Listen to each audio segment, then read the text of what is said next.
Hey guys, welcome back to another video. This is Gabe with Indigo Software, genuine Microsoft software for less. In this video, we're talking about some new features coming to the new Outlook desktop experience on Windows. So if you guys aren't familiar with the new layout or haven't tested it out yet, there's a little switch up here in the top right where we can toggle between. And we're just going to talk a little bit about some of the features we think are helpful that are coming to this new Outlook. Now, before we get started with that, if you're interested in genuine Microsoft software at a great price, so without further ado, let's get started.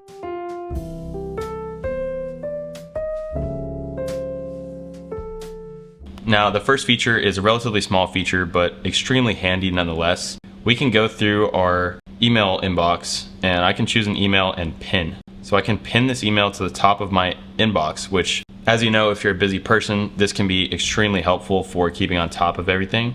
Which, as you know, if you're a busy person, this can be extremely helpful for keeping on top of important emails that you do need to respond to. Now, the next feature that I noticed as soon as I opened this up is the ability to access your other Microsoft Office desktop applications, all within this little navigation bar on the left. So a quick little feature there if you need to run into Word to type up a document or into Excel to look at some data, you can do it just a little bit easier. Next feature is the search. So the search has been worked on and improved. And then if I click over to my inbox and go back to the search bar, now I can get even more detailed with what exactly I want to search for. So I can pick a search category, search for something within that category. And then we also have a little filter or drop down menu here on the right hand side of the search. And then here I can specify what email I want to search from or what email I want to search that I sent to an address. I can search by subject, even keywords, and also a date range. So we can get really specific with that, and it can help you find a missing email if you're looking for one. Now, another feature is that the calendar has a little quick access menu here in the top right.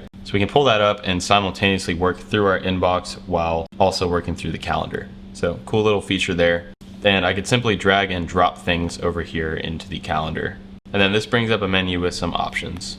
Alright guys, so that's going to do it for today's video. If you have any questions about this, drop them in the comment section below and we'll get back to you as soon as possible. Again, if you're interested in your own copy of Office or other Microsoft software at a great price, check out Indigo Software. We'll have links in the description box below. So thanks for watching and we'll see you guys in the next video.